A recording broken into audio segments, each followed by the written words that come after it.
हरे कृष्णा कृष्ण कृष्ण हरे हरे, हरे राम राम राम हरे हरे।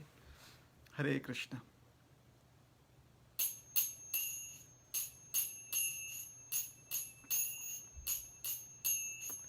जय राधा माधव कुंज बिहारी, जय राधा माधव कुंज बिहारी, जय गोपी जना वल्लभ गिरिवरधारी, जय गोपी जना वल्लभ गिरिवरधारी, यशोदनंदन व्रज जनरंजन, यशोदनंदन व्रज जनरंजन, यमुना तीरावनचारी,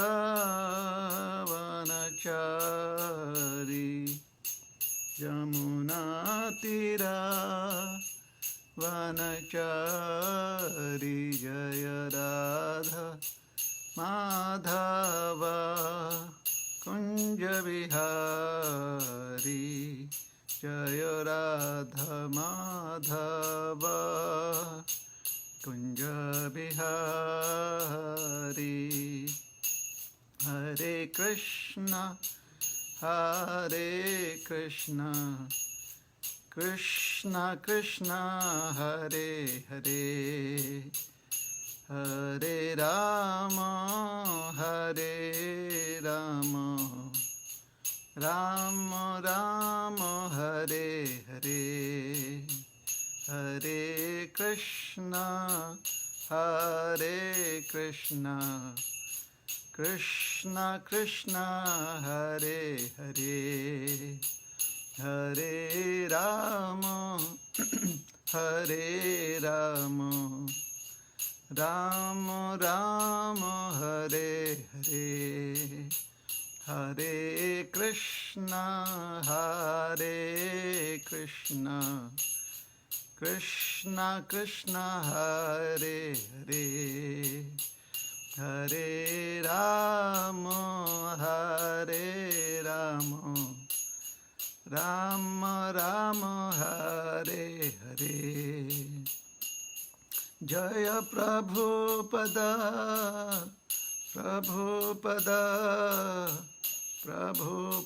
श्रील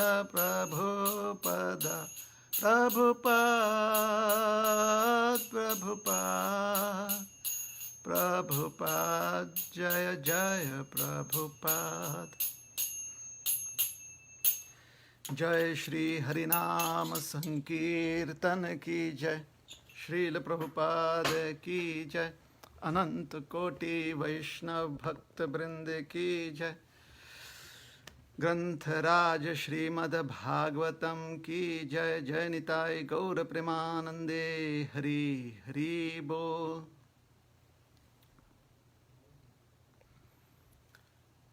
ओम नमो भगवते वासुदेवाय,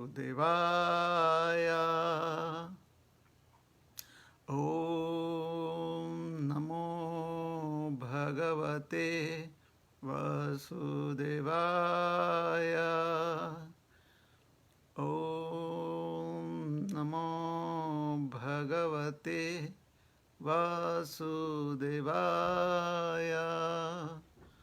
नारायणं नमस्कृत्य नरं चैव नरोत्तमं, देवीं सरस्वतीं व्यासं ततो जयमुदीरयेत्। नष्टप्रायेषु भद्रेषु नित्यं भागवत सेवया, भगवत्युत्तमश्लोके भक्तिर्भवति नैष्ठिकी। ग्रंथराज श्रीमद् भागवतम स्कंध तीसरा, अध्याय 1। अध्याय का शीर्षक है विदुर द्वारा पूछे गए प्रश्न, श्लोक क्रमांक 43 या 43। नूनं नृपाणां त्रिमदोत्पथानां महीं मुहुश्चालयतां चमूभिः वधात् प्रपन्नारति जिहीर्षयेषो अपि उपैक्षताघं भगवान् कुरूणाम्। नूनं नृपाणां त्रिमदोत्पठानां महीं मुहुश्चालयतां चमूभिः वधात् प्रपन्नारति जिहीर्षयेषो वधात् प्रपन्नारति जिहीर्षयेषोऽप्योपैक्षताघं भगवान् कुरूणाम्। नूनं नृपाणां त्रिमदोत्पठानां महीं मुहुश्चालयतां चमूभिः वधात् प्रपन्नारति जिहीर्षयेषोऽप्योपैक्षताघं भगवान् कुरूणाम्। नूनां नृपाणां त्रिमदोत्पथानां महीं मुहुश्चालयतां चमूभिः वधात् प्रपन्नार्ति जिहीर्षयेषोऽप्योपैक्षताघं भगवान् कुरूणाम्।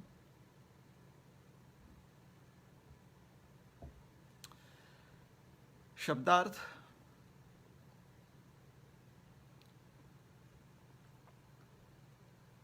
नूनम निस्संदेह नृपाणां राजाओं के तीन मद उत्पथानाम मिथ्या गर्व से बहके हुए महीम पृथ्वी को मुहुहु निरंतर चालयताम क्षुब्ध करते चमूभिः सैनिकों की गति से वधात हत्या के कार्य से प्रपन्न शरणागत आरती जिहीर्षय पीड़ितों के दुख को दूर करने के लिए इच्छुक ईशः भगवान ने अपि के बावजूद उपेक्षत प्रतीक्षा की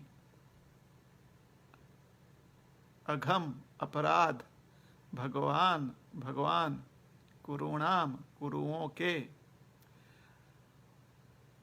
अनुवाद।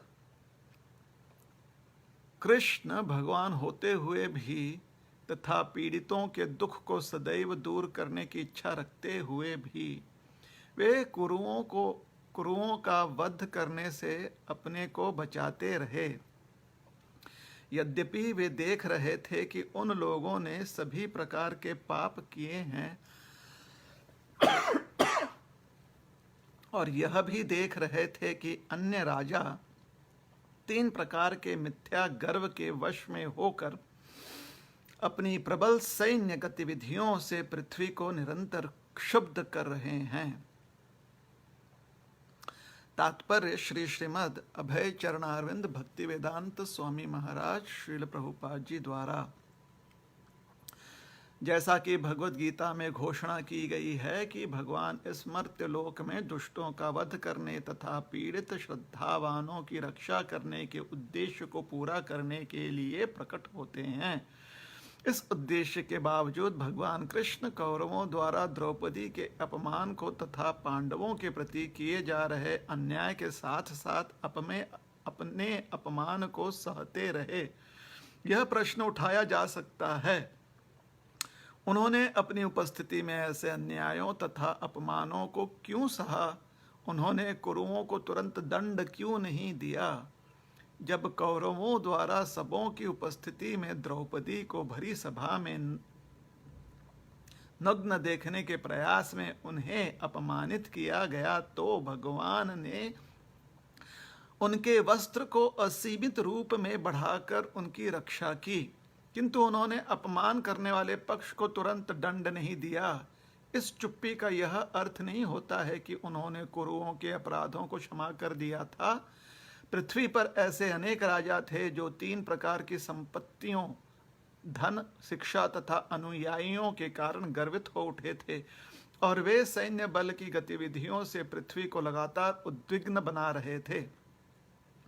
भगवान इस ताक में थे कि वे सभी कुरुक्षेत्र की युद्ध भूमि में एकत्र हों तो उन सबों को एक साथ सफाया कर दिया जाए, जिससे उनका वध करने का उद्देश्य थोड़े में पूरा हो सके। ईश विहीन राजागण या राज्यों के प्रधान जब धन, शिक्षा तथा जनसंख्या वृद्धि से गर्वित हो उठते हैं तो वे सैन्य बल का प्रदर्शन करते हैं और निर्देशों को कष्ट देते हैं। जब भगवान कृष्ण स्वयं उपस्थित थे तो संसार भर में ऐसे अनेक राजा थे, अतः भगवान ने कुरुक्षेत्र युद्ध के लिए योजना तैयार की। अपने विश्व रूप के प्राकट्य में भगवान ने वध करने के अपने उद्देश्य को इस प्रकार व्यक्त किया है।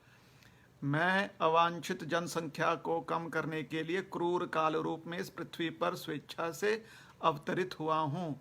मैं तुम पांडवों के अतिरिक्त यहाँ पर एकत्रित सारे लोगों का सफाया कर डालूंगा। वह वध कार्य तुम्हारी भागीदारी की प्रतीक्षा नहीं करेगा, यह पहले से नियोजित है। सारे लोग मेरे द्वारा वध किए जाएंगे। यदि तुम युद्ध भूमि में वीर की तरह प्रसिद्ध बनना चाहते हो और युद्ध में लूटी हुई संपत्ति का भोग करना चाहते हो तो हे सव्यसाची, तुम अविलंब इस वध के निमित्त बनकर इसका श्रेय प्राप्त करो।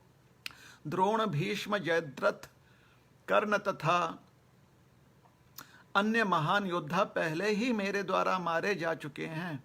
तुम चिंता मत करो, तुम युद्ध करो और महान योद्धा के रूप में विख्यात बनो। भगवद गीता 11.32 से 34। भगवान सदैव चाहते रहते हैं कि उनका भक्त उनके द्वारा संपन्न किए जाने वाले किसी उपाख्यान का नायक बने। वे अपने भक्त तथा मित्र अर्जुन को कुरुक्षेत्र युद्ध के वीर के रूप में देखना चाहते थे, इसीलिए उन्होंने संसार के सारे दुष्टों को एकत्र होने की प्रतीक्षा की। उनके प्रतीक्षा करने का यही कारण है और कोई अन्य कारण नहीं है। ओम ज्ञानतिमिरान्धस्य ज्ञानाञ्जनशलाकया चक्षुरुन्मिलितं येन तस्मै श्रीगुरवे नमः। श्रीचैतन्यमनोभीष्टं स्थापितं येन भूतले स्वयं रूप कदा मह्यं ददाति स्वपदान्तिकं। नमो विष्णुपदाय कृष्णप्रेष्ठाय भूतले श्रीमते भक्तिवेदान्तस्वामिनिति नामिने। नमस्ते सारस्वती देवे गौरवाणी प्रचारिणे निर्विशेष शून्यवादी पाश्चात्य देशतारिणे। वाञ्छाकल्पतरुभ्यश्च कृपा सिन्धुभ्य एव च पतितानां पावनेभ्यो वैष्णवेभ्यो नमो नमः। जय श्री कृष्ण चैतन्य प्रभु नित्यानंद श्री अद्वैत गदाधर श्रीवासादि गौर भक्त वृंद। हरे कृष्ण कृष्ण कृष्ण हरे हरे, हरे राम राम राम हरे हरे।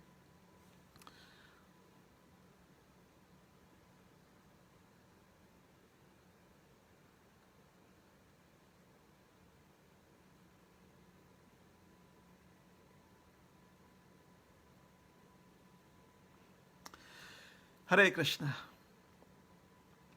तो आप सभी श्रोतागणों का आज के प्रातःकालीन श्रीमद् भागवत क्लास में स्वागत है।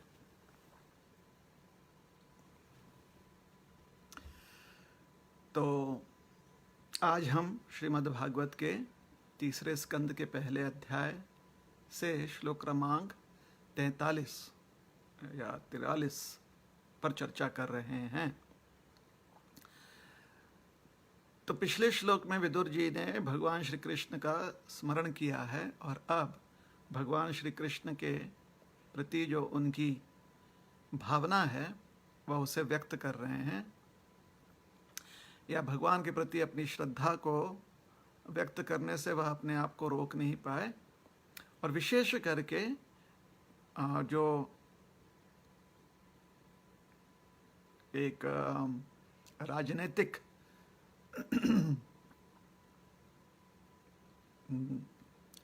मतभेद और समस्या उत्पन्न हुई थी, उस संदर्भ में प्रश्न किया जा रहा है। उस संदर्भ में विदुर जी जो हैं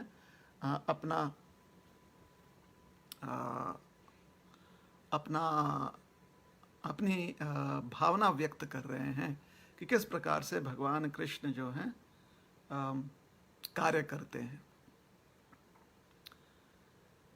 तो विदुर जी ये बहुत ही पुरातन एक शंका कहिए या प्रश्न कहिए, उसके संदर्भ में व्याख्या कर रहे हैं, या उस संदर्भ में विदुर जी जो हैं स्पष्टीकरण कर रहे हैं। व्याख्या से अच्छा है शब्द स्पष्टीकरण कर रहे हैं। तो शंका यह है कि भगवान अगर धर्म स्थापना करने हेतु उपस्थित होते हैं, प्रकट होते हैं, तो तुरंत ही क्यों नहीं अपना कार्य संपन्न कर देते। कितना ही कष्ट और कितनी ही तकलीफ से उनके भक्तों को और अन्य जीवों को जाना पड़ता है, कितनी तकलीफ सहनी पड़ती है। और अच्छा यही होता कि भगवान पहले ही सबको, जितने भी दुरात्मा हैं उन सबको नष्ट कर देते। तो भगवान क्यों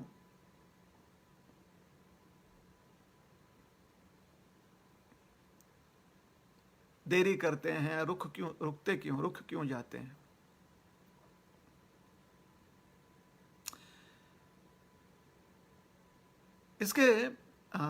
इसका उत्तर जो है ये अनेकों रूप से या अनेकों स्थानों पर शास्त्र में दिया गया है। और जो बहुत विद्वान ज्ञानी व्यक्ति हैं वह भी इसका उत्तर जो है या यह स्पष्टीकरण कर चुके हैं कि भगवान की ऐसी जो वृत्ति है या भगवान की यह जो वृत्ति है उसे हम कैसे समझ सकते हैं।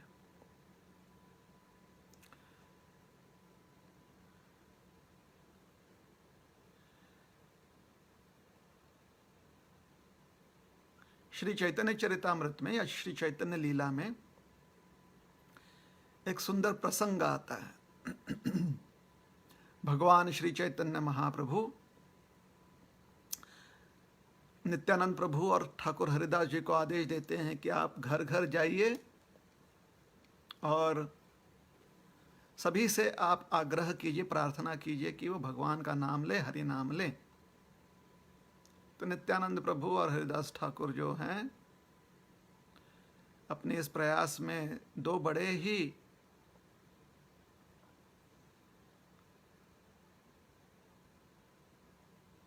दुष्ट व्यक्तियों से मिलते हैं, मतलब एकदम बड़े आसुरी वृत्ति के व्यक्तियों से मिलते हैं, जिनका नाम दिया गया है जगाई और मथाई। मतलब इतने क्रूर हैं, इतने दुष्ट हैं, इतना व्यसनी हैं। कहा जाता है कि यमराज जी ने विशेष करके चित्रगुप्त से कहा था कि इन पर ध्यान देना, और चित्रगुप्त के जितने भी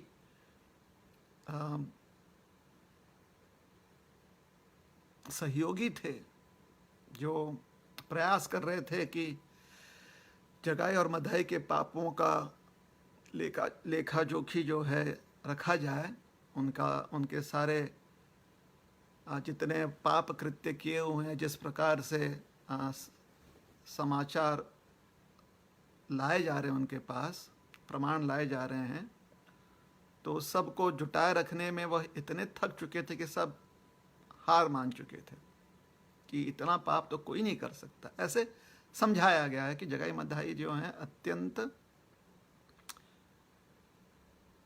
घनघोर पाप में युक्त थे और बड़े आसानी से कर लेते थे, मतलब उन्हें कोई समस्या भी नहीं होती थी। तो नित्यानंद प्रभु ने विचार किया कि इन दोनों को चैतन्य महाप्रभु की कृपा मिलनी चाहिए। तो पहले दिन जब वह उनसे प्रार्थना करने गए तो दोनों को, नित्यानंद प्रभु और हरिदास ठाकुर को वहाँ से भागना पड़ा, क्योंकि जगाई मदाई जो हैं उनके पीछे पड़ गए थे उन्हें पीटने के लिए और जान से मार देने के लिए। तो दोनों भागकर वहाँ से निकल गए। लेकिन दूसरे दिन नित्यानंद प्रभु ने खूब आग्रह किया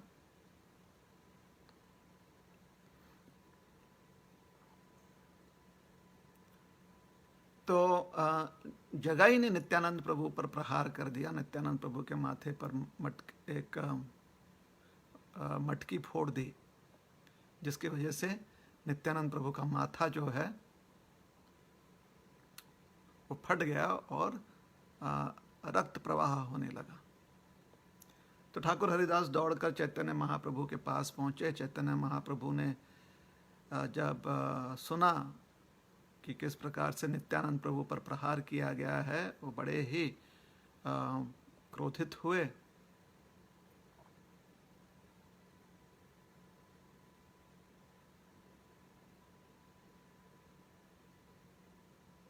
श्रीमद् भागवत में अन्य एक जगह पर समझाया जाता है भगवान के बारे में कि भगवान जो हैं सारे जीवों के हितैषी हैं, किंतु जब कोई उनके शरणार्थी भक्तों को चोट पहुंचाता है तो भगवान अत्यंत क्रुद्ध हो जाते हैं। तो चैतन्य महाप्रभु बड़े क्रोधित हुए और दौड़कर उस स्थान पर पहुंचे। और जब उन्होंने देखा कि नित्यानंद प्रभु जो हैं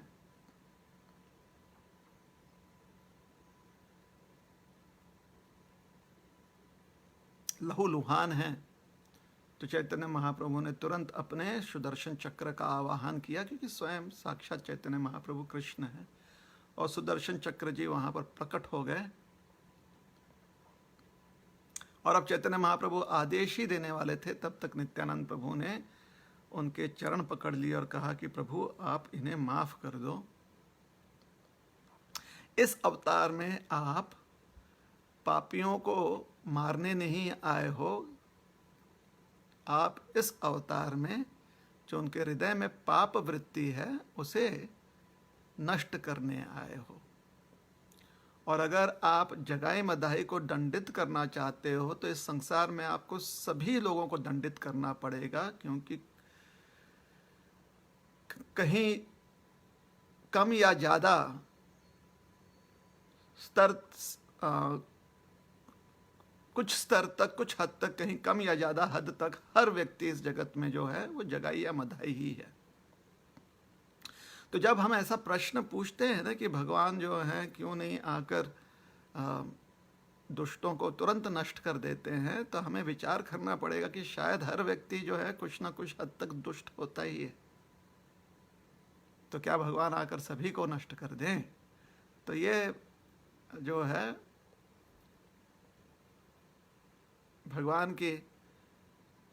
यह भगवान का कार्य नहीं है। हम निर्धारित नहीं कर सकते अपने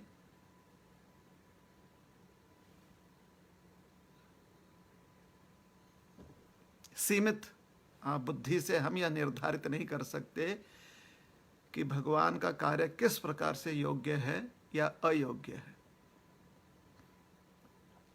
दूसरी चीज जो समझने योग्य है वो यह है, दूसरी बात जिससे हमें बहुत प्रेरणा और स्फूर्ति मिल सकती है कि भगवान हमेशा से यही आशा रखते हैं कि प्रत्येक जीव जो है वो अपने स्व इच्छा से, अपने स्वयं की इच्छा से स्वतंत्र रूप से हर जीव जो है वह गलत मार्ग को त्याग दे और उचित मार्ग पर, सही मार्ग पर चले। तो यह निर्णय व्यक्ति कब ले सकता है कि वह जो है गलत मार्ग को त्यागे और सही मार्ग को अपना ले? तो व्यक्ति किसी भी क्षण ले सकता है, कितना ही गलत व्यक्ति क्यों ना हो। अगर हम चर्चा कर रहे हैं कि हर व्यक्ति को संधि मिलनी चाहिए कि वह गलत मार्ग को त्याग दे और सही मार्ग को अपनाए, तो उसका तात्पर्य यही निकलता है कि कितना भी कोई भी व्यक्ति गलत क्यों ना हो, यह संधि उसके पास उसे प्राप्त है। अगर उसने अपने मन में यह बात ठान ली कि उसे अपनी वृत्ति बदलनी है, उसे अपना रवैया बदलना है, उसे अपना कार्य बदलना है, तो वह गलत मार्ग को त्याग कर जो सत्य मार्ग है, जो उचित मार्ग है, योग्य मार्ग है, उस पर चल सकता है, उसे अपना सकता है। तो इसलिए भगवान तब तक जीव को अवसर देते हैं जब तक वह पूरी तरह से भ्रमित ना हो जाए। तो सबसे पहली बात कि अगर हम यह विचार करें कि भगवान दुष्टों का तुरंत नाश कर दें, तो शायद हम में से कोई नहीं बचेगा, क्योंकि हर व्यक्ति जो है उसमें कहीं ना कहीं दुष्टता छिपी हुई है। अब आप और हम तो नहीं ना निर्णय लगा सकते हैं कि कोई ज़्यादा दुष्ट है, कोई कम दुष्ट है। हर दुष्ट को यही लगता है कि उसके जैसा सज्जन कोई और नहीं है। बहुत महापापी व्यक्ति होते हैं जो अपने दुष्ट होने में गर्व करते हैं।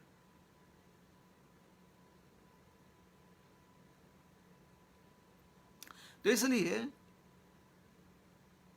कितना भी हमें कितनी भी समस्या जो है जटिल लगे, कितनी भी समस्या जो है कठिन लगे, हमें यह विश्वास रखना चाहिए कि सही समय पर कौन सा कार्य सिद्ध होना है, ये श्री भगवान के अलावा कोई और नहीं जानता।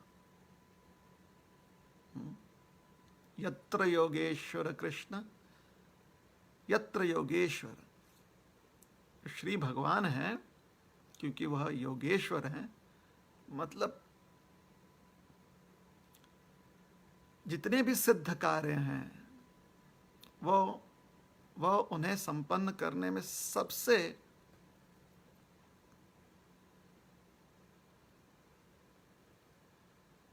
दक्ष हैं, सबसे प्रवीण हैं, सबसे एक्सपर्ट हैं। जो भी सिद्ध कार्य हो इस जगत में, उसको पूर्णतया अगर कोई व्यक्ति संपन्न कर सकता है तो वह है श्री भगवान। इसलिए हमें ये श्रद्धा रखनी पड़ेगी, अन्यथा हमारे पास दूसरा कोई विकल्प भी नहीं है। इसलिए यहां पर विदुर जी जो है उस शंका का निवारण करने हेतु अपनी मन स्थिति या अपनी भावना जो है वो व्यक्त कर रहे हैं।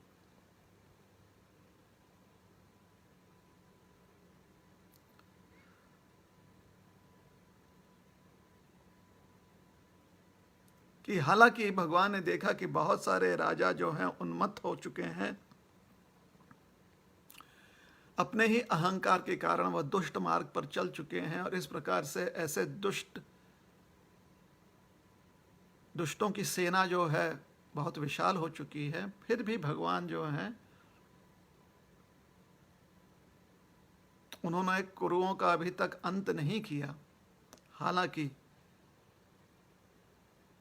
भगवान भक्त वत्सल हैं, इसलिए किसी भी जीव का और विशेष करके अपने भक्त का कष्ट भगवान से देखा नहीं जाता।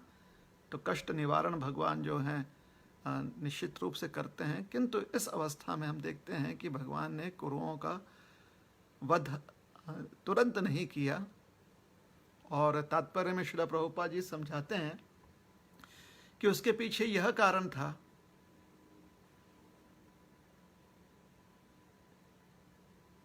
कि भगवान जो हैं सबको एक साथ कुरुक्षेत्र के रणभूमि पर एकत्र करना चाहते थे और फिर सबों का संहार वहां पर हो जाता है। इस प्रकार से एक ही समय पर पृथ्वी का जो भार है, जो ऐसी दुष्टों की सेना से बहुत बढ़ चुका है, वो भार कम हो जाता।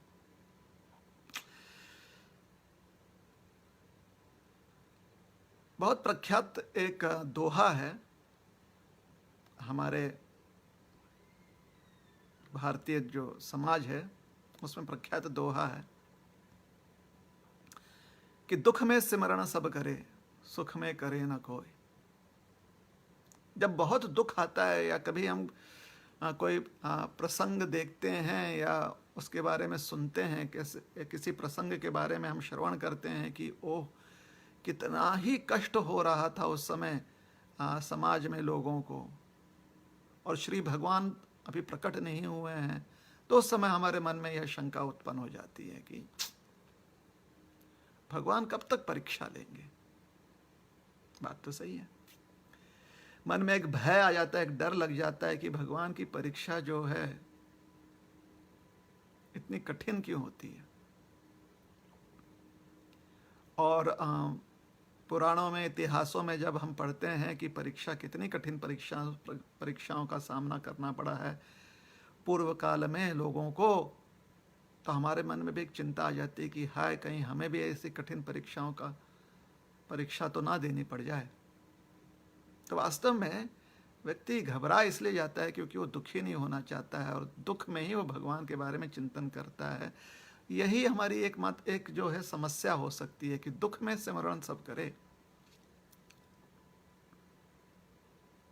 जहां पर भी भगवान की उपस्थिति में भगवान की उपस्थिति के कारण सर्वत्र मंगल और शुभ हो रहा है, ऐसे वृत्तांत हम पढ़ते हैं, तो वहां पर शायद ही मन जो है भगवान के चरणों में लग जाता है। क्योंकि जब दुख ना होए तो फिर व्यक्ति को कोई चिंता थोड़ी होती है। व्यक्ति को लगता है कि दुख में ही भगवान की आवश्यकता है, सुख में कोई आवश्यकता नहीं, सुख में सब कुछ ठीक चल रहा है।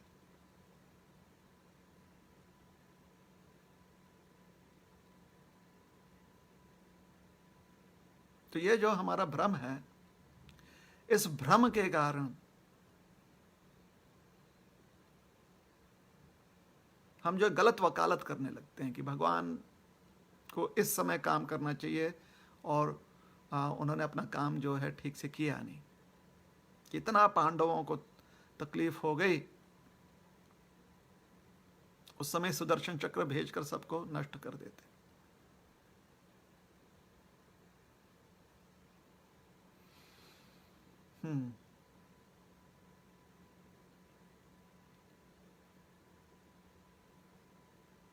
तो विचार यह करना पड़ेगा कि सुख में भी भगवान का स्मरण हो पाता है या नहीं हो पाता, या सुख में हम भगवान को भूल जाते हैं।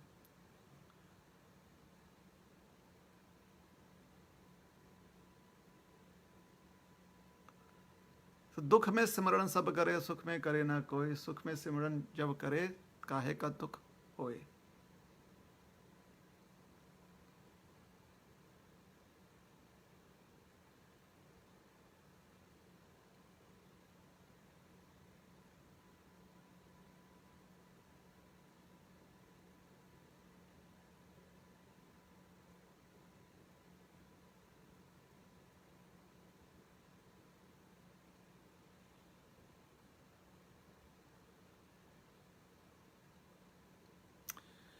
तो अगर सिमरण हो जाता, स्मरण हो जाता भगवान का, दुख में जब स्मरण होता है तो वास्तव में एक हमारी आस्था जो है उसकी वजह से मन में आशा जग जाती है और भगवान के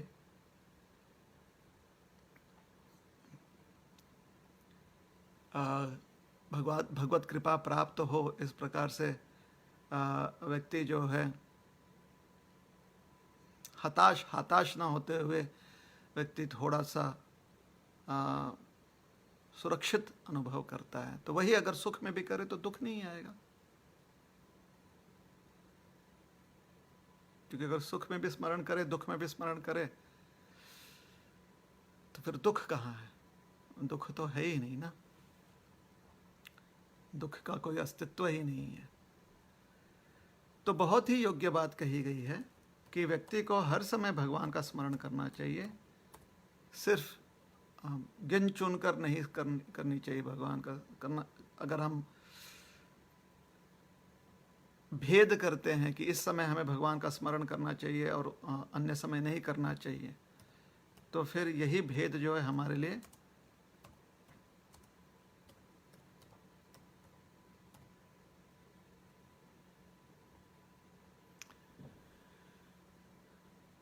इस प्रकार का जो भेद है वो हमारे लिए उचित नहीं होता है।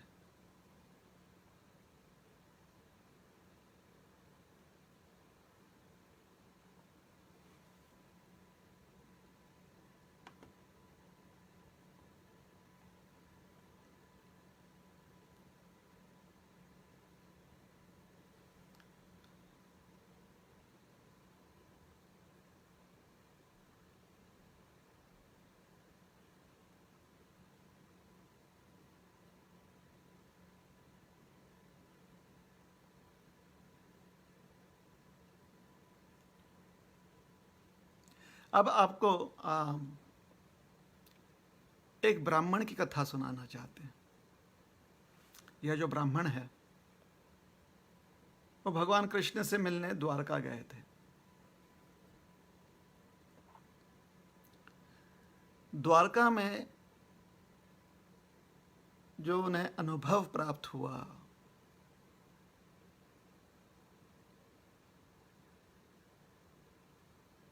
उससे उनके मन पर जो परिणाम पड़ गया वह व्यक्त किया गया है।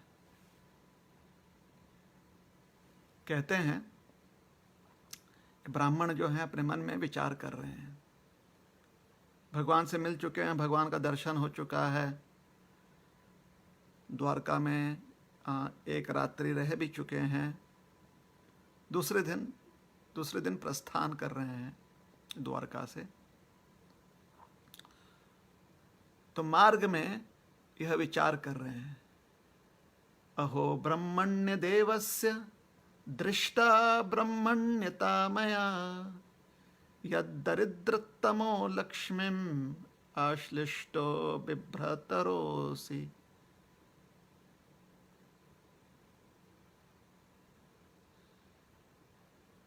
तो अहो ब्रह्मण्य देवस्य दृष्टा ब्रह्मण्यता मया। कहा जाता है इस श्लोक में कि भगवान जो हैं अपने उन शरणागत भक्तों की बहुत चिंता करते हैं, उनसे बहुत प्रेम करते हैं, उनका ध्यान रखते हैं, जिनको ब्राह्मण कहा गया। विशेष करके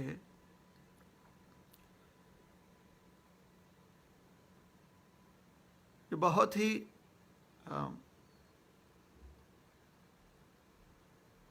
सरल स्वभाव का ब्राह्मण हो, बिल्कुल ही निस्वार्थी और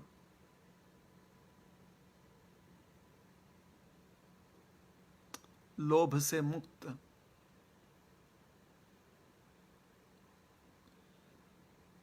तो ऐसे जो निस्वार्थी लोभ मुक्त व्यक्ति होते हैं उनके प्रति भगवान जो हैं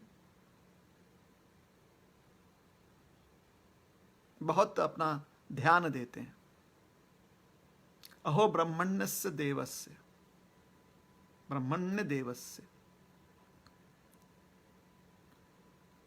कि जो इस प्रकार से सरल स्वभाव के निष्कलंक निष्पापी व्यक्ति होते हैं, ब्राह्मण होते हैं, भगवान उन्हें पूजते हैं या उनके प्रति विशेष ध्यान रखते हैं। नमो ब्रह्मण्य देवस्य दृष्टा ब्रह्मण्यता मया। और ये जो भगवान की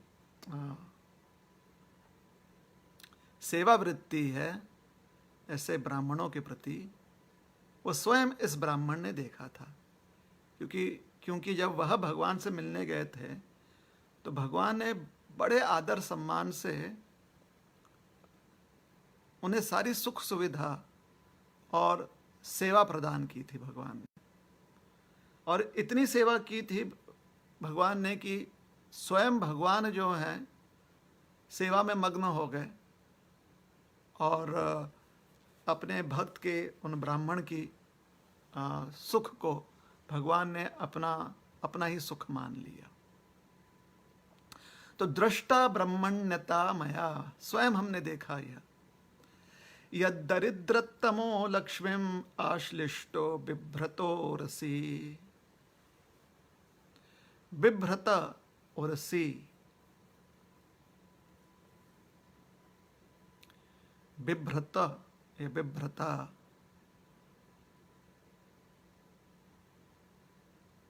ब्राह्मण अपने मन में सोच रहे हैं कि भगवान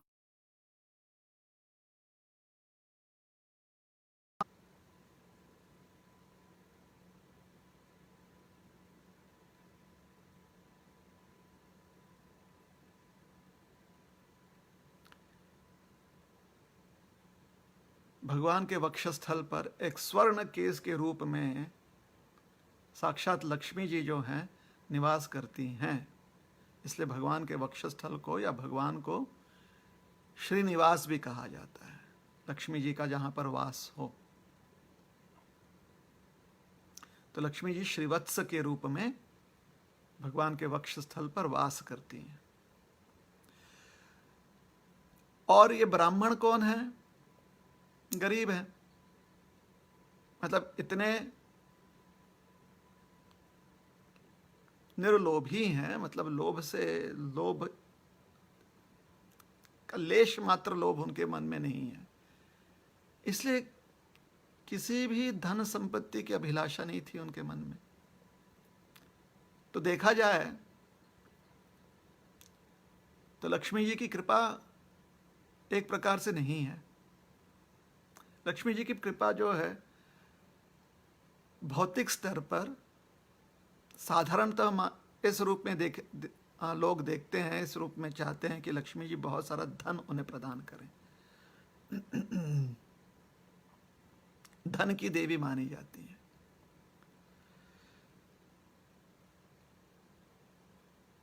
लक्ष्मी जो माता लक्ष्मी होती हैं या लक्ष्मी देवी होती हैं, उनकी जो वास्तविक कृपा है वह है जब वह हमारा कल्याण करती हैं।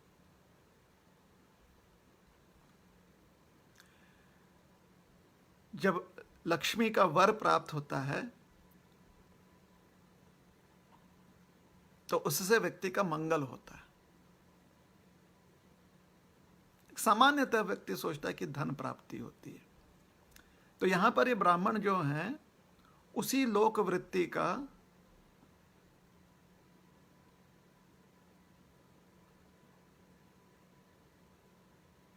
ध्यान दिलवा रहे हैं हमें कि लोक वृत्ति क्या है, लोक में आचरण क्या होता है लक्ष्मी जी से संबंधित।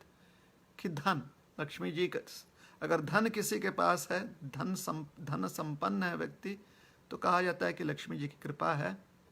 और धन विहीन हो व्यक्ति तो कहा जाता है कि लक्ष्मी जी की कृपा नहीं प्राप्त हुई है या लक्ष्मी जी की कृपा से वांछित है। तो ऐसा जो धन विहीन व्यक्ति होता है उसे कहते हैं दरिद्र।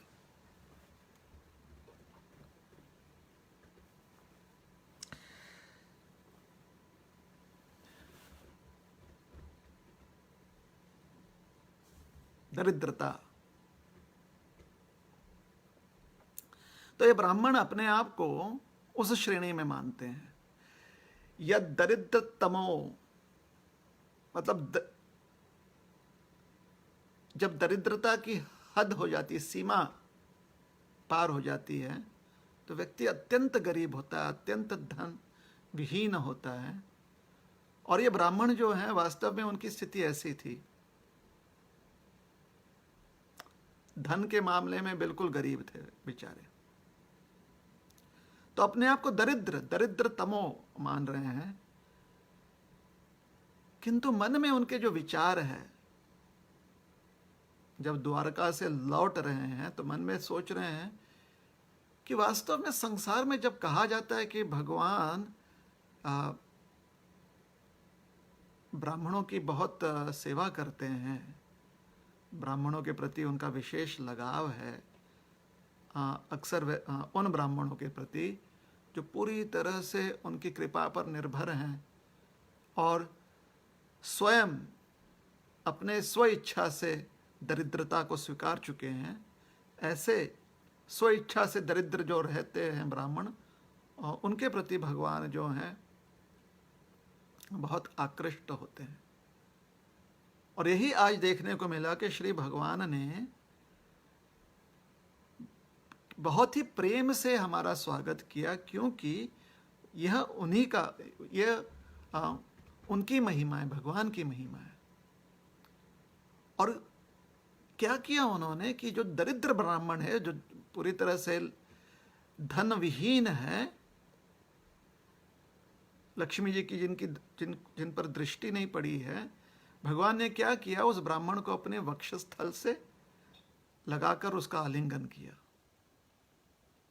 मतलब जब ये ब्राह्मण भगवान से मिलने गए थे तो भगवान ने उनका आलिंगन किया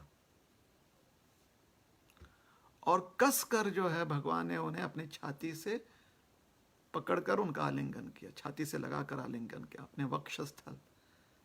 और उसी वक्षस्थल पर, क्योंकि लक्ष्मी जी श्रीवत्स के रूप में निवास करती हैं, तो भगवान ने बहुत ही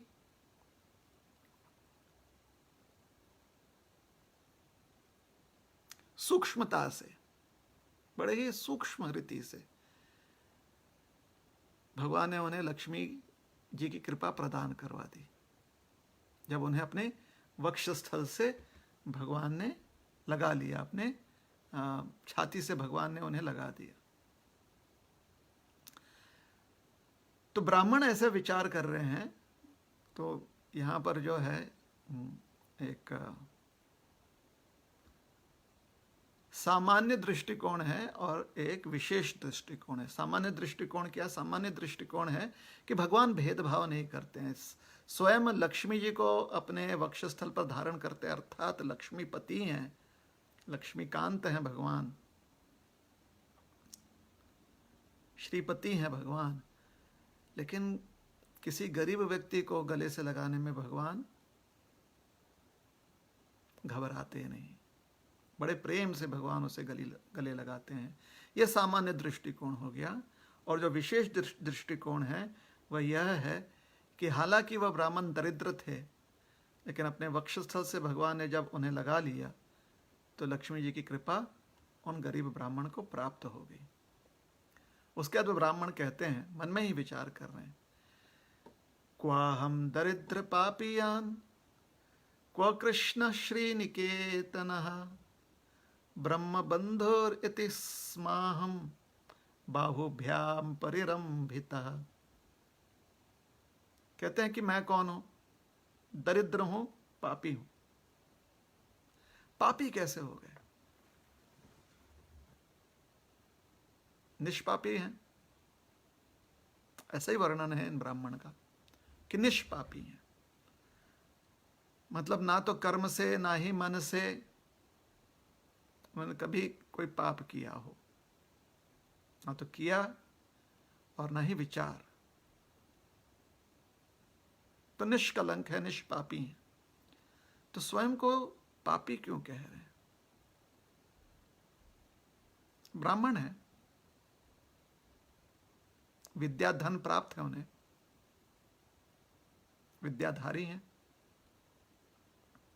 विद्वान है, जानते हैं कि संसार में अगर दुख प्राप्त होता है तो ये दुख हमारे पूर्व गलत कर्म के फल के रूप में प्राप्त होता है। तो अगर कोई दरिद्र है, इसका अर्थ है कि पहले उसने बहुत पाप किया हो। इसलिए ब्राह्मण कहते हैं कि दरिद्र हूं मैं, अर्थात मुझे अपने पूर्व कर्म का, पिछले समय का जो मैंने पाप किया है उसका फल प्राप्त हो गया दरिद्रता के रूप में। इसलिए कह रहे हैं क्वा हम दरिद्र पापीयान, कौन हूं मैं एक दरिद्र व्यक्ति हूं, पापी व्यक्ति हूं, गरीब हूं, पापी हूं, और गरीब होना ही मेरे पाप का लक्षण है कि पाप किया था इसलिए आज गरीब अवस्था प्राप्त है। जो कर्म और कर्म फल के नियम हैं, तो एक जो स्पष्ट नियम यह है कि जैसी करनी वैसी भरनी। गलत काम करेंगे उसका फल यह होगा कि हमें दुख प्राप्त होगा। क्व कृष्ण श्री निकेतन, और कृष्ण कौन है? श्री निकेतन, निकेतन अर्थात निवास स्थान,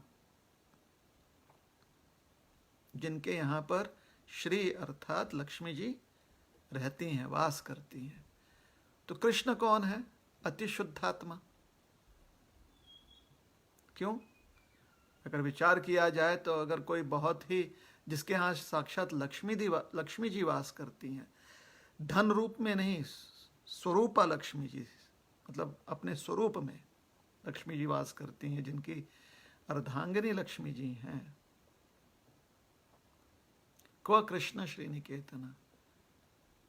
तो अगर यह भी विचार किया जाए कि उनके यहाँ लक्ष्मी जी क्यों वास करती हैं, क्योंकि उन्हें कभी कोई पाप नहीं किया होगा और खाली पुण्य ही पुण्य किया होगा। तो एक नंबर के पुण्य आत्मा है भगवान, मतलब एकदम शुद्ध आत्मा है, बिल्कुल शुद्ध व्यक्ति है। और एक उसका अर्थ यह निकलता है कि श्री निकेतन, श्री अर्थात ऐश्वर्य से भी, कभी कभी ऐश्वर्य को भी श्री कहा जाता है। तो यहां पर समझा रहे हैं कि भगवान जो है वो षड ऐश्वर्य पूर्ण है। मतलब इस संसार में मुख्यतः 6 ऐश्वर्य माने गए हैं और भगवान इन 6 के 6 ऐश्वर्य में परिपूर्ण है। तो श्री निकेतना, जहां पर सारे ऐश्वर्य शरण लेते हैं, वह है श्री भगवान। तो एक तरफ मैं हूं कि दरिद्र हूं, एक तरफ भगवान है सारे ऐश्वर्य से परिपूर्ण है। तो कहां पर मेल हो पा रहा है? मेल तो हो ही नहीं पाएगा ना। दिन और रात,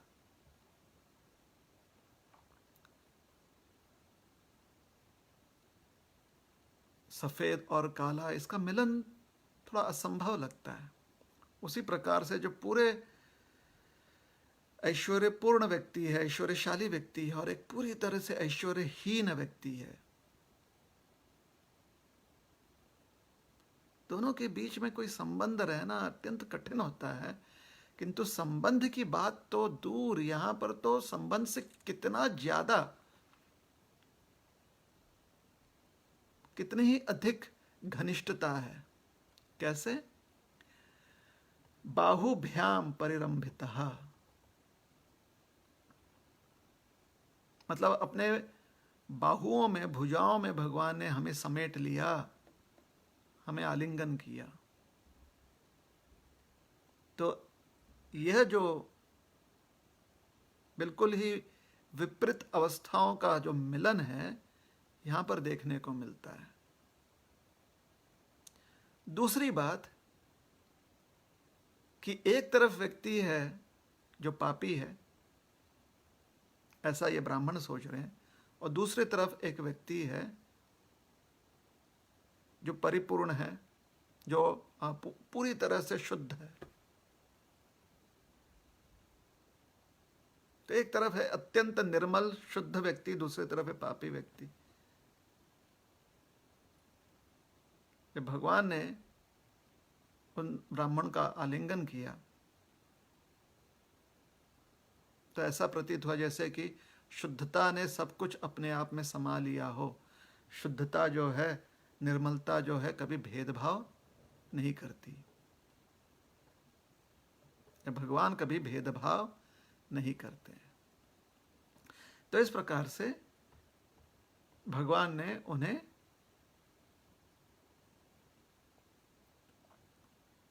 आलिंगन किया। तत्पश्चात भगवान ने उनके साथ जो व्यवहार किया, मानो जैसे कि वह उनके परिवार के सदस्य हों। जितना प्रेम जो व्यक्ति अपने बंधुजनों से करता है, उतना ही वैसा ही प्रेम और व्यवहार भगवान ने इन ब्राह्मण के साथ किया। उन्हें अपना जो सबसे विशेष स्थान है आराम का, जो उनकी पलंग थी, वह उन्हें प्रदान की। उन्हें पलंग पर आराम से बिठाया, जैसे अपने करीबी बंधुजनों को व्यक्ति अपने पलंग पर बिठाता है, वैसे बिठाया भगवान ने। और उनकी जो स्वयं की अर्धांगिनी है, जो महारानी है,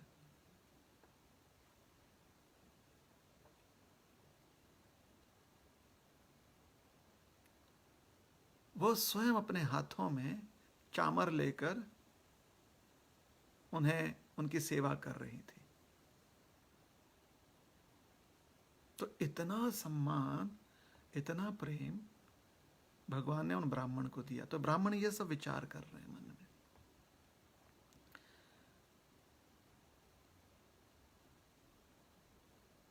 बड़े बड़े देवी देवता जो हैं द्वारका आया करते थे भगवान से मिलने के लिए, ये बात प्रसिद्ध थी।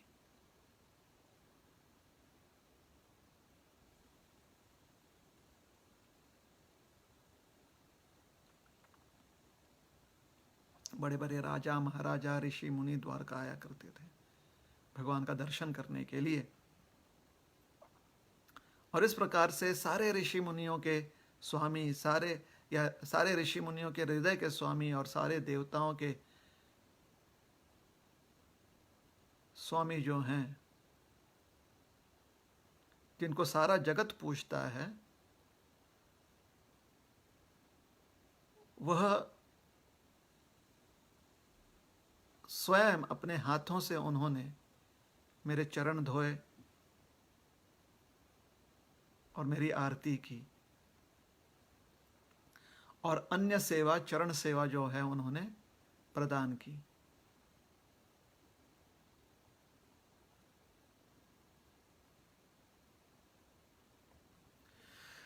स्वर्गापवर्गयोः पुंसां रसायां भुवि संपदां सर्वासामपि सिद्धीनां मूलम तच्चरणार्चनम। कहा जाता है कि जो व्यक्ति स्वर्ग प्राप्ति करना चाहता हो या अपवर्गयो, जिसके मन में मुक्ति की अभिलाषा हो,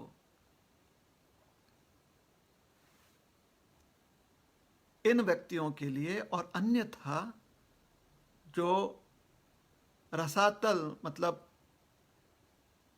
जो ब्रह्मांड के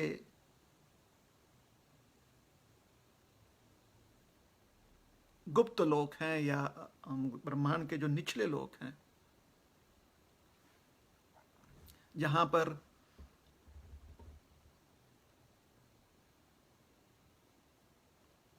उन लोगों को स्थान दिया जाता है जिनके इतने भी पुण्य नहीं है कि उन्हें सूर्य की किरण प्राप्त हो जाए,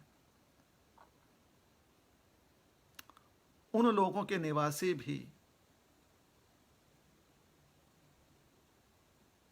तो जो मुक्तिगामी हैं, जो स्वर्गगामी हैं, या जिनका इतना भी पुण्य कर्म नहीं है कि उन्हें सूर्य किरण का प्रकाश प्राप्त हो, अंधकार में ही जीवन बिताते हैं, ऐसे लोगों के निवासी, इन सभियों के लिए अपनी अभिष्ट पूर्ति के जब वो करना चाहते हैं, वो चाहते हैं कि उनकी इच्छाएं पूरी हो, तो उनकी इच्छाएं तभी पूरी होती हैं जब वह चरण अर्चन करते हैं, मतलब चरणों की पूजा करते हैं, चरण सेवा करते हैं। किसकी चरण सेवा करते हैं? श्री भगवान की चरण सेवा करते हैं। मतलब सिद्धिगामी, मुक्तिगामी, स्वर्गगामी व्यक्ति हो या अन्य किसी भी स्तर का व्यक्ति हो, अगर वो चाहता है कि उसकी मनोकामना पूरी हो, तो मनोकामना पूरी होने के लिए यह आवश्यक है कि भगवान के चरणों की सेवा करे, भगवान की चरण सेवा करे, जिनकी चरण सेवा करने से सारी कामनाएं पूर्ति हो जाती हैं, सारे कामनाओं की पूर्ति हो जाती हैं, सारे अभिलाषाएं पूर्ण हो जाती हैं अगर चरण सेवा की जाए। तो वही व्यक्ति स्वयं अपने अतिथि के चरणों की सेवा कर रहे हैं। तो यह जो स्वभाव है श्री भगवान का, वो अति प्रशंसनीय है। तो ये कथा इसलिए आज हम इसका स्मरण कर रहे हैं, इस कथा का, क्योंकि चर्चा यह हो रही है कि कौन निश्चित करेगा कि किस समय पर भगवान ने कैसा कार्य करना चाहिए, कौन निश्चित करेगा। अक्सर व्यक्ति को लगता है कि भगवान कभी कभी जो है दुष्टों को रोकने में कभी कभी देरी कर देते हैं। कहावत भी है ना, भगवान के घर में देर है पर अंधेर नहीं। तो क्यों देर है? व्यक्ति को लगता है देर क्यों है?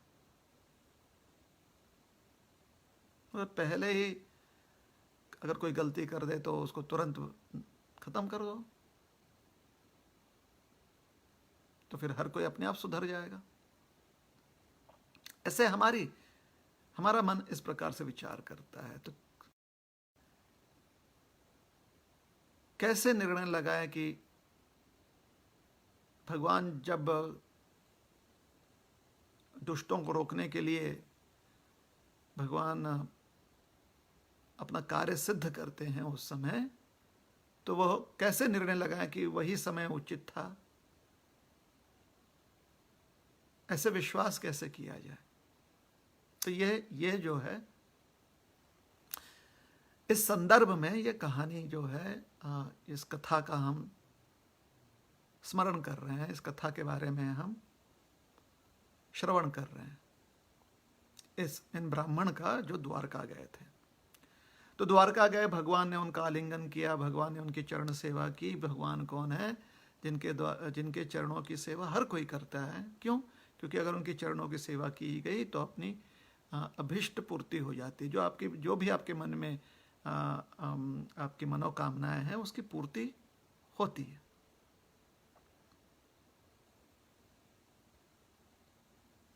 अच्छा, इतना कहने के बाद, इतना विचार करने के बाद, अब ब्राह्मण विचार करते हैं अपने मन में, अधनो यम धनम प्राप्य माद्यनुच्चैर्न मां स्मरेत् इति कारुणिको नूनम धनम मे भूरि न ददात्। अधनोयम धनम प्राप्य माद्यनुच्चैर्न मां स्मरेत्। अब देखिए, अब थोड़ा रहस्य खुल रहा है। क्या रहस्य खुल रहा है? ब्राह्मण विचार कर रहे हैं, अधनोयम धनम प्राप्य। अधनः का मतलब होता है गरीब व्यक्ति। अधनो यम, अयम मतलब इस स्थिति में। कौन सी स्थिति में? मतलब गरीब स्थिति में, क्योंकि गरीब है, धन नहीं है। इस अवस्था में जब व्यक्ति रहता है, धनम प्राप्य, अगर उसे धन प्राप्त हो गया, माध्यन, कहीं धन प्राप्ति होने से इस व्यक्ति में इतना अहंकार ना आ जाए, हाँ अब मैं धनवान हो चुका हूं। माद्यनुच्चय, किस प्रकार का मद?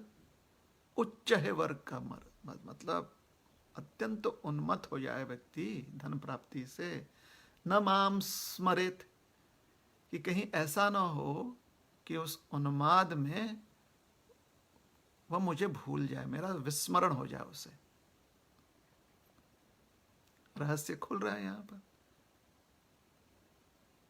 थोड़ा और हमारा साथ दीजिए तो पता चलेगा रहस्य क्या है। कि अगर गरीब व्यक्ति को, जो बिल्कुल गरीब है, दरिद्र व्यक्ति है, दरिद्र व्यक्ति को अचानक खूब धन मिल जाए,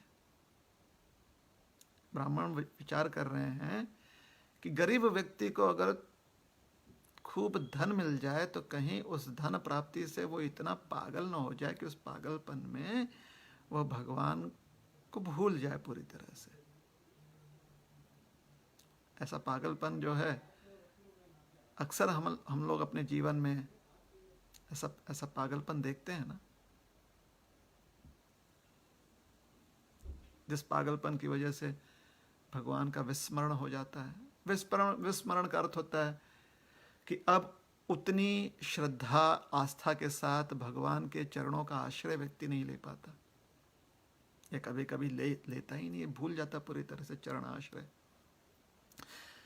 तो अधनो यम धनम प्राप्य माद्यनुच्चय न माम स्मरेत इति कारुणिको नूनम, इसलिए अत्यंत करुणा भरे हृदय से, इति कारुणिको नूनम, नूनम अर्थात ऐसे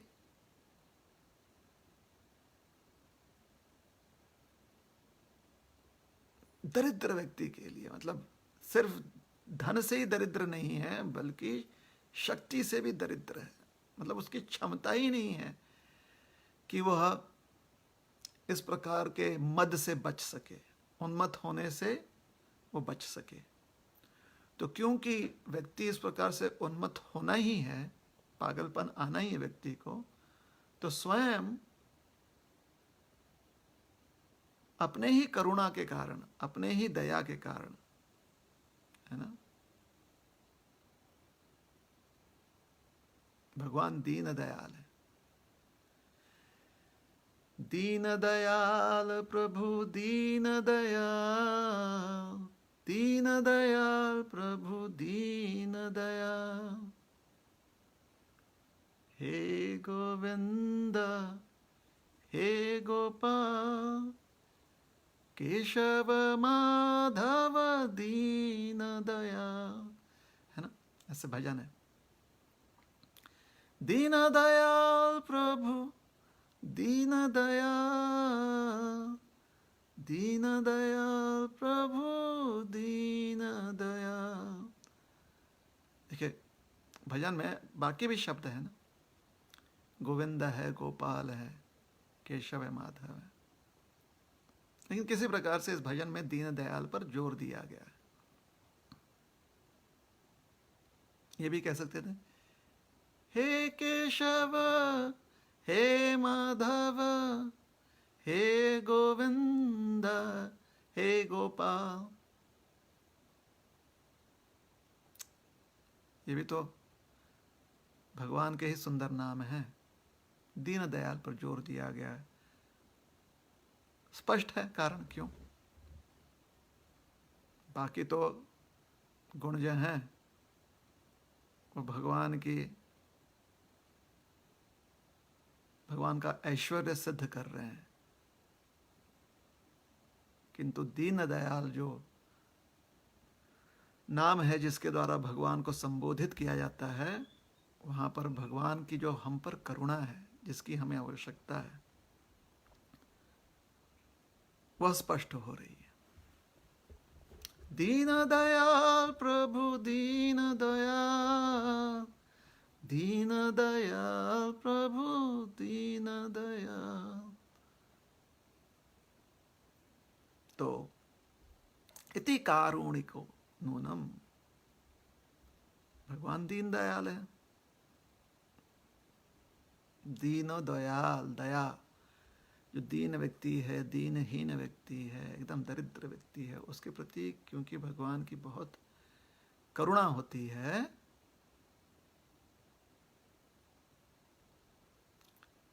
तो ब्राह्मण क्या सोच रहे हैं मन में, इसी करुणा के कारण धनम में भूरि ना ददात, धनम में अभूरी ना ददात। अभूरी, भूरी का अर्थ होता है अधिक,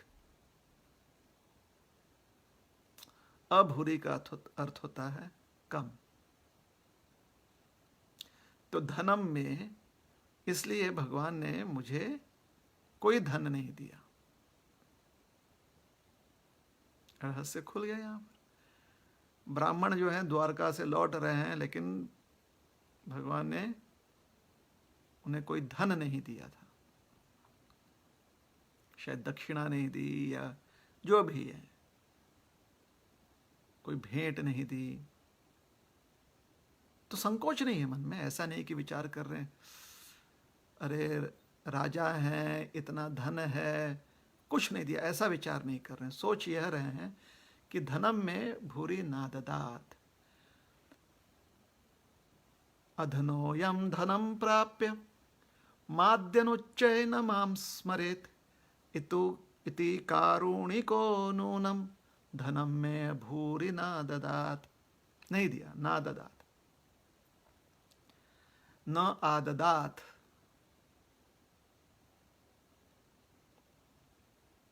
देना चाहिए था, शायद दे देते तो योग्य होता, लेकिन नहीं दिया प्रभु ने।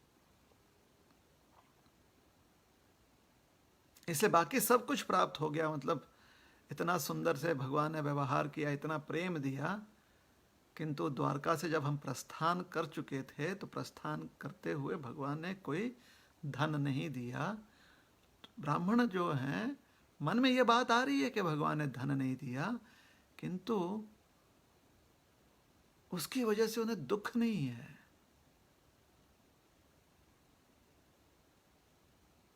कई ब्राह्मण को लग रहा है कि अगर कोई पूछेगा कि कुछ दिया कृष्ण ने, आप गए थे, आप ब्राह्मण हो और द्वारका गए थे, वो राजा हैं, तो कुछ दिया भेंट। और अगर वो कह देंगे किसी को कि नहीं कुछ नहीं दिया, तो कहीं ऐसा ना हो कि लोग सोचे कि ओह मतलब क्या बात है, क्यों नहीं दिया? क्या इतना व्यक्ति जो है कंजूस है, लालची है, लोभी है?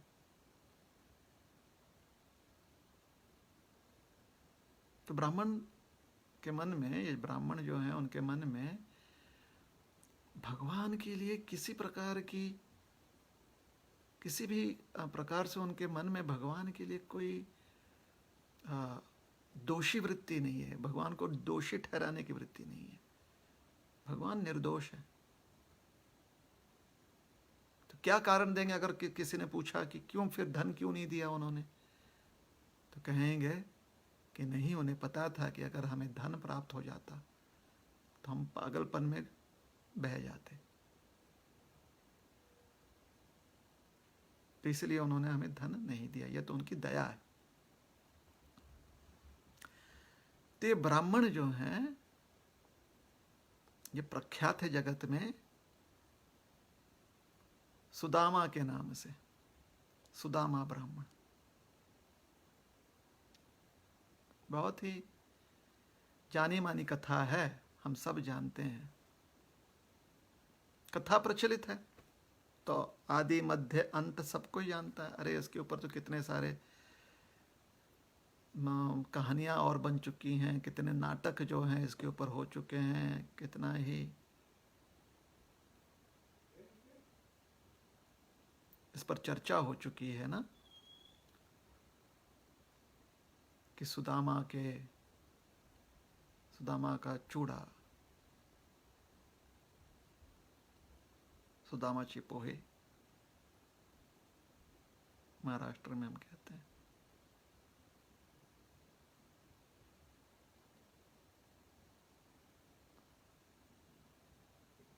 तो अगर यहीं तक प्रसंग हो, सोचिए पहली बार ये प्रसंग सुन रहे हैं और यहीं तक कथा कही जाती है, तो कथा क्या है कि किसी कारण से सुदामा ब्राह्मण जाते हैं द्वारका, और जाने का उद्देश्य होता है कि कृष्ण क्योंकि उनके मित्र हैं तो कुछ ना कुछ धन प्राप्ति हो जाएगी। तो खाली हाथ न जाएं, मित्र से मिलने जा रहे हैं तो कुछ भेंट लेकर जाते हैं। भेंट क्या है? कुछ सूखा, कुछ रूखा सा जो चूड़ा है, पोहा है, वो लेकर जाते हैं। कच्चा कच्चा चूड़ा। धान कूटते हैं ना, धान होता है, धान को कूटने के बाद उसमें से जब कच्चा चूड़ा, मतलब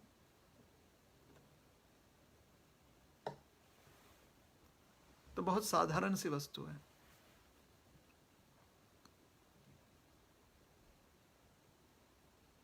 तो वह लेकर जाते हैं। भगवान बड़े प्रेम से उसे खाते भी हैं। सुदाम ब्राह्मण से कुछ बोल नहीं पाते क्योंकि उन्हें थोड़ी बहुत शर्म आ जाती है कि कैसे उनसे पूछा जाए कि हे भगवान, आप मुझे धन दीजिए। थोड़ी सी मन में संकोच आ जाती है।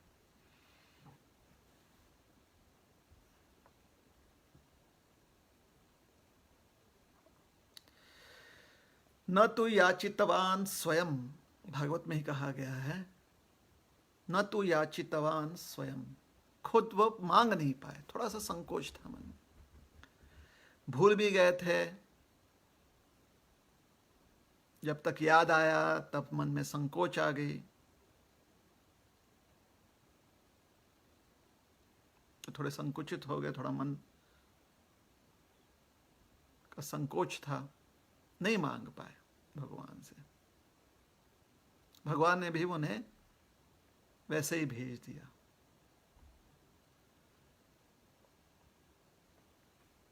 बाद में जब सुदाम अपने घर पहुंचे तो फिर वहां पर दिखाई पड़ा कि विश्वकर्मा जी को रात्रि में ही भेजकर भगवान ने उनके लिए महल, बहुत सारे नौकर, सेवक और धन संपन्न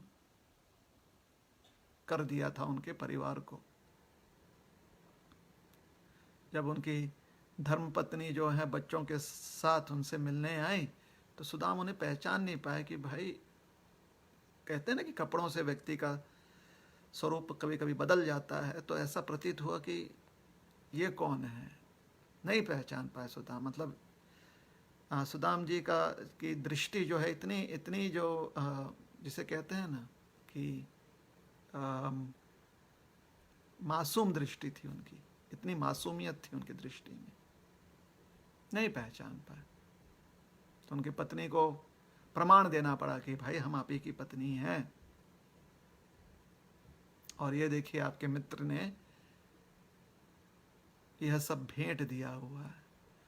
तो कौन सा चीज कहां योग्य है, यह निर्णय लगाना सिर्फ भगवान के लिए संभव है, किसी और के लिए नहीं है। सोचिए अगर भगवान वहीं से एक बैलगाड़ी भर के सोना चांदी इत्यादि सुदाम को दे देते, कितनी परेशानी होती। वो सब लेकर आओ, रास्ते में कोई चोर उचक्के आ जाते, जो भी है, अलग अलग प्रकार से हम विचार कर सकते हैं। वास्तव में भगवान यह विचार कर रहे थे कि सुदाम को किस प्रकार से भेंट दें जिससे कि भगवान जो है उनके प्रति जो मित्रता का ऋण है, वह ऋण का बोझ थोड़ा कम हो जाए। मित्रों के प्रति भी हमारा ऋण होता है, क्योंकि जो मित्र होता है वो कितना कुछ हमारे लिए करता है। तो सुदाम उनसे मिलने आए। अरे किसी और राजा के पास जा सकते थे, किसी साहूकार के पास जा सकते थे, ऐसे भी सुदाम की ज्यादा आवश्यकता थोड़ी ही थी। पैदल चलकर आए इतनी दूरी से, इतनी आस्था के साथ। तो भगवान यही विचार करके कि वो किसी और के पास नहीं गए, मेरे पास ही आए, मतलब इतना एकनिष्ठ भक्त है। समझाया जाता है, मतलब इस संदर्भ में तात्पर्य देते हुए आचार्य समझाते हैं कि भगवान विचार कर रहे थे कि सुदाम इतना गरीब है कि उसे भिक्षा मांगकर हमारे लिए चूड़ा पोहा लाना पड़ा। तो कितना बड़ा ऋण है मुझ पर कि मेरा मित्र जो है उधारी पर लेकर आया है। तो अगर उसकी बराबरी करना चाहूं तो मुझे भी तो उधारी लेकर ही उसे कुछ देनी चाहिए ना। तो भगवान ने विचार किया कि यह तो मेरे लिए संभव है ही नहीं कि मैं उधारी कहीं से ले सकूं। तो भगवान थोड़े से संकुचित हो गए कि सामने सुदाम को कुछ नहीं दे पाए, क्योंकि अगर कुछ भी देते तो सुदाम ने जो भेंट दिया था, सुदामा ने जो भेंट दिया था, उसकी तुलना में भगवान का पूरा धन भी कम पड़ जाता। और यह भी समझाया था कि रुक्मिणी जी ने उन्हें रोका कि आप इतना भी दानी मत बन जाइए, क्योंकि अगर इतने दानी हो जाएंगे तो कहीं हमें ही आप दान ना कर दें, कि सुदाम ने जिस प्रकार से आपको ये ना लगे कि भाई इस ऋण का चुकता तभी हो सकता है कि स्वयं लक्ष्मी जी को हम दान कर दें उन्हें। रुक्मिणी जी ने उन्हें रोका। बहुत संक्षिप्त में समझा रहे हैं, बहुत ही मधुर कथा है ये। इसमें बहुत सारे अलग अलग जो सूक्ष्म बातें हैं, उससे भगवान के प्रति भक्त की प्रीति बढ़ती है। आज हम सिर्फ यही चर्चा कर रहे हैं कि निर्णय कौन लगाए, कौन निर्णायक है, कि कौन सा समय योग्य है, कौन सा समय अयोग्य है। तो यहां पर इस कथा में, सुदामा जी की कथा से हम देखते हैं कि भगवान जो निर्णय लेते हैं वही निर्णय सबसे योग्य होता है। हालांकि कुछ समय तक सुदामा जी को लग रहा था कि भगवान ने उन्हें कोई भेंट नहीं दिया, और मन में विचार करते कि शायद इसलिए नहीं दिया होगा क्योंकि वह मुझे पागलपन से बचा कर रखना चाहते थे। वो चाहते थे कि कहीं धन के लोभ से या धन के लालच में या धन के आकर्षण से मैं भगवान को ना भूल जाऊं, मैं अपने जो वृत्ति है, सादगी है, कहीं उसे ना छोड़ दूं, इत्यादि इत्यादि। तो सुदाम जो हैं यह विचार कर रहे थे ना, लेकिन मन में बात यह थी कि भगवान ने कुछ दिया नहीं है। तो कुछ समय तक कथा में ऐसा एक समय आया था जहां पर प्रतीत होता है कि भगवान को तो देना चाहिए था, कुछ ना कुछ तो भेंट देनी चाहिए थे। विशेष करके भगवान तो अंतर्यामी है, सबके मन की बात जानते हैं। वो तो समझ गए थे कि सुदामा किस कारण से आए थे। वो ये भी जानते थे कि कितनी गरीबी है उनके घर में, तो उन्हें तुरंत कर देनी चाहिए थी ना ये काम। और अगर कर भी दिया है, सुदाम को भेंट दे भी दिया है, तो बता देते ना निकलने के पहले कि सुदाम घर पहुंच जाओगे ना तो वहां पर आपको जो आपकी आवश्यकता है वो सारी पूरी हो जाएगी। कुछ नहीं कहा भगवान ने। क्यों? क्योंकि वही वास्तव में जानते हैं कि योग्य क्या है, अयोग्य क्या है।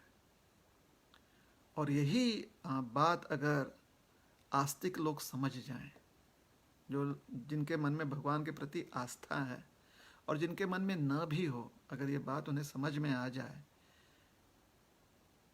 कि भगवान हर क्रिया, हर कार्य जो हैं उचित करते हैं, और कार्य करने का जो समय होता है वो उचित समय होता है, स्थान भी उचित होता है, समय भी उचित होता है, कार्य भी उचित होता है भगवान का। अनुचित हो ही नहीं सकता, अयोग्य हो ही नहीं सकता है।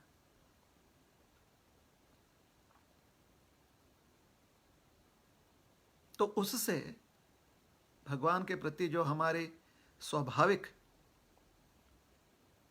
शरणार्थी भाव है ना, उससे वह भाव प्रकट होता है कि भगवान का हम आश्रय ग्रहण कर लें, भगवान की कृपा प्राप्त कर लें। तो आज हम देख रहे हैं कि विदुर जी अपने शब्दों द्वारा जो उद्धव जी से वो व्यक्त कर रहे हैं, इस सोच को या इस सिद्धांत को विदुर जी स्थापित कर रहे हैं कि भगवान जो करते हैं वो सही में सभी के लिए योग्य होता है। भगवान द्वारा कोई भी अयोग्य कार्य नहीं किया जाता है।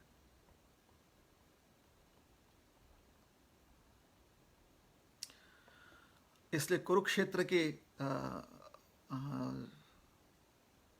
रणभूमि में जब सारे योद्धाओं को एकत्र कर दिया गया, तो तब तक जो है भगवान यह देख रहे थे कि कैसे वो संभव हो सकता है। भगवान युद्ध नहीं चाहते थे, वो तो शांति दूत बनकर भी आए थे कि युद्ध रोका जाए, और इसलिए शांति दूत बनकर आए थे ताकि जितने भी दुष्ट प्रवृत्ति के लोग हैं उन्हें और एक मौका दिया जाए, उन्हें और एक संधि दी जाए कि वह अपनी प्रवृत्ति बदल लें। लेकिन कुरुक्षेत्र के रणभूमि में जब सब के सब इकट्ठा हो गए, युद्ध निश्चय से कि युद्ध करना ही है, युद्ध निश्चय, निश्चित रूप से युद्ध करनी है, तब भगवान जान गए कि अब जो है किसी को कोई संधि चाहिए ही नहीं, सबने निर्णय कर लिया है। पांडवों के पक्ष वालों ने निर्णय कर लिया है, कौरवों के पक्ष में जो है सबने निर्णय कर लिया है कि अब कोई और संधि नहीं चाहिए हमें। हम इसके पहले भी हम जैसे थे वैसे ही हम रहना चाहते थे, और आज युद्ध भूमि पर इसे सिद्ध कर रहे हैं कि हम जैसे हैं वैसे ही रहेंगे। तो जब सारी संधियां समाप्त हो गई उन योद्धाओं की, तो सारे योद्धा जो हैं कुरुक्षेत्र के रणभूमि पर एकत्र हुए और वहां पर सबका नाश हो गया एक ही समय पर। अब पुनः जब उन्हें दूसरा अवसर प्राप्त होगा और एक शरीर प्राप्त होगा, तो पुनः उन्हें संधि अवसर मिलेगी कि वह अपने दुष्ट वृत्ति को त्याग लें और सत्य मार्ग पर, सत्य वृत्ति अपनाते हुए सत्य मार्ग पर चलें।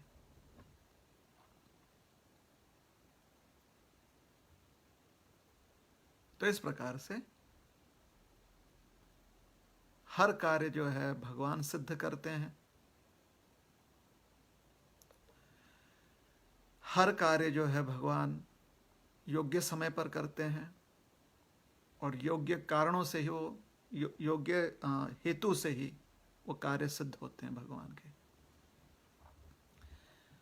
और जो भगवान के भक्त होते हैं उन्हें अवसर मिलता है कि भगवान के इन कार्यों में वह अपना योगदान दे सकें, जिस प्रकार से अर्जुन जी, युधिष्ठिर जी, पांडवों ने अपना योगदान दिया।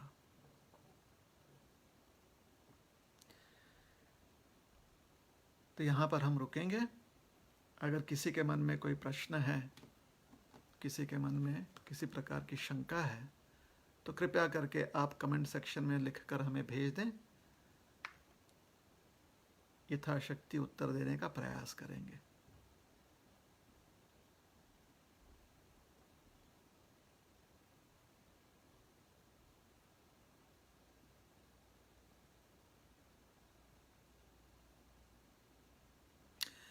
तो आपके कोई प्रश्न हम तक आए नहीं है।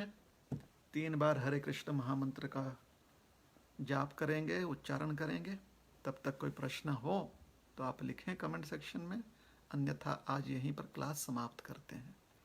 हरे कृष्णा कृष्ण कृष्ण हरे हरे, हरे राम राम राम हरे हरे, हरे कृष्णा कृष्ण कृष्ण हरे हरे, हरे राम राम राम हरे हरे, हरे कृष्णा कृष्ण कृष्ण हरे हरे, हरे राम राम राम हरे हरे।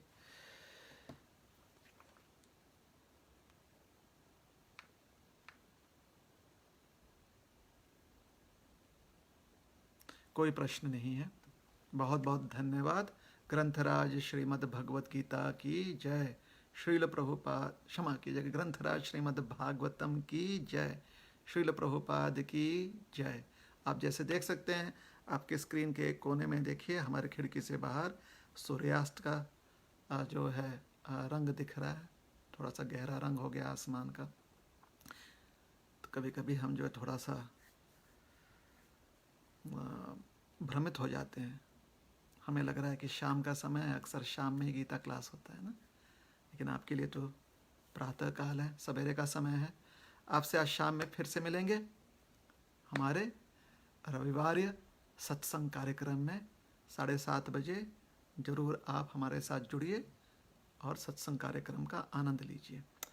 हरे कृष्णा।